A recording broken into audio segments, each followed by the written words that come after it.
আউযুবিল্লাহি মিনাশ শাইতানির রাজিম বিসমিল্লাহির রহমানির রহিম। সুপ্রিয় দর্শক, এটা হচ্ছে আমার কৃষি জমি। এখানে জমির পরিমাণ হচ্ছে 2 বিঘা।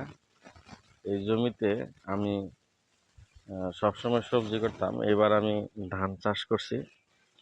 আমি সবজিতে গতবার অনেক লস খেয়েছি। বিশেষ করে এই পুরা জমিতে আমি টমেটো চাষ করছিলাম, ইতিপূর্বে একটা ভিডিও দিয়েছি। তো ওখানে আমি তেমন একটা সাফল্য পাই নাই, বরং অনেক লস হয়েছে। তো বাধ্য হয়ে আমি দান্ডা করলাম। এই দান্ডা যখন লাগাই তখন এই বেশি দিন হয় নাই, রমজান মাসে লাগাই। তা ইতিমধ্যে ধান পাকছে। 2 জন স্বর্ণ মানব, আমার একজন কাকা শান্তল কাকা এবং রশিদ ভাই ধানগুলা কাটতেছে। তা ভিডিওটা এই জন্যই করতেছি, আজকের ভিডিও করার পিছনে কারণ হলো যে আপনার এই যে ধান, এই সব ধান কিন্তু আমি খাইতে পারবো না, এবং এই ধান কিন্তু আমার একার না, রাষ্ট্রের সকলেরই খাবার হচ্ছে এই ধান। এই ধান থেকে যে চাল উৎপন্ন হয়, এই ধান যে যে পেশাতেই থাকেন না কেন, সর্বোপরি আপনাকে কিন্তু, আমরা যেহেতু ভাতে এবং মাছে বাঙালি, সুতরাং সর্বশেষ খাবার হচ্ছে ধান। এই ধান কিন্তু আমরা চাল আকারে তৈরি করার পরে আমরা খাবো। তো সুতরাং আমরা যে বাহাদুরি করি, বাহাদুরি কিন্তু আমাদের এই ধান খেতে। আমাদের ধানের চালের দাম যদি দ্রব্য নিয়ন্ত্রণে না রাখতে পারে, তখন তার শেষ পর্যন্ত দেখা যায় কি সরকারের গদি পর্যন্ত থাকে না। আর যদি ধান পর্যাপ্ত হয়ে যায়, আর যদি আমরা এই ধানের ফসল যদি গড়ে তুলতে পারি, তাহলে কিন্তু আমাদের ঘরে ধান থাকলে এটা সকলেরই পেট ভরে। এটার ক্রেডিটটা শেষ অবধি পর্যন্ত রাষ্ট্রপ্রধান যে থাকে তারই হয়। বর্তমান সময়ের এটা 2025 সাল, ডক্টর ইউনূসের ক্রেডিট। আমরা যতই কষ্ট করি না কেন, শেষ অবধি পর্যন্ত ক্রেডিটটা ডক্টর ইউনূসের।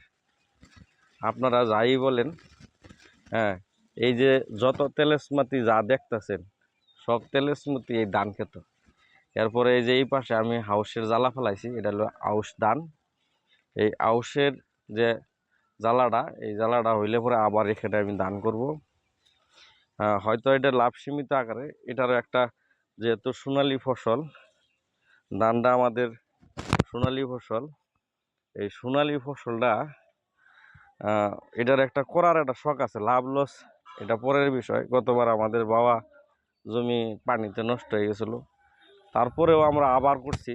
এটা আমাদের কৃষকদের একটা সবসময় এইটা আমরা করে থাকি, এই চ্যালেঞ্জটা নিয়ে থাকি।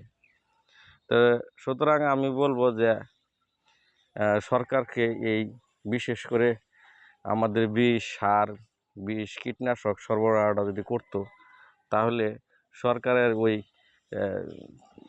আপনার কি বলে যে 15 টাকা কেজি চাল 60 টাকা কেজি কিনা, সিন্ডিকেটের কাছ থেকে 60 টাকা কেজি কিনা আমাদের 15 টাকা কেজি দেওয়ার দরকার নেই।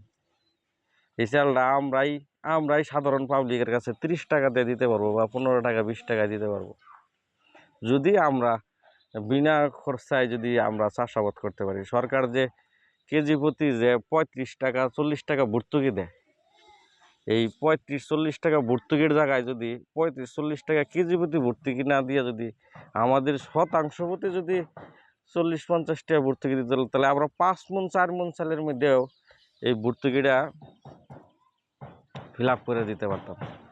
হ্যাঁ, 5 মণ 4 মণ চালে যদি 100 টাকা 200 টাকা 100 টাকা করে যদি সরকার ভর্তুকি দেয়, তাহলে আমরা শতাংশে 5 মণ ধান পাইলে 5 মণ ধানের চাল হয় 125 কেজি।